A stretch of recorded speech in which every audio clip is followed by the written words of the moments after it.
How to change the notification pop-up style on Android. This tutorial shows you how to switch how notifications appear when they come in.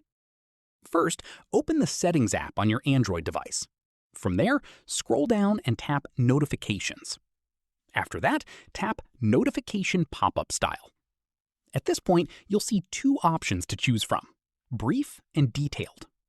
Brief shows a small, minimal pop-up at the top of your screen with just the app icon and a short preview, keeping things clean and out of the way.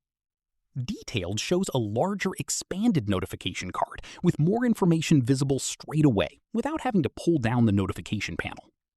From here, tap whichever style you prefer, and it will apply to all incoming notifications straight away. Following this, if you selected Brief, tap on it again to access further customization options, like choosing which edge of the screen the brief notification appears on and adjusting the transparency of the pop-up. Finally, once everything is set the way you want it, back out of the settings and your next incoming notification will already reflect the new style. That's how you change the notification pop-up style on Android. If this helped, give it a like, subscribe for more tutorials, and ring the bell so you catch the next one. See you then.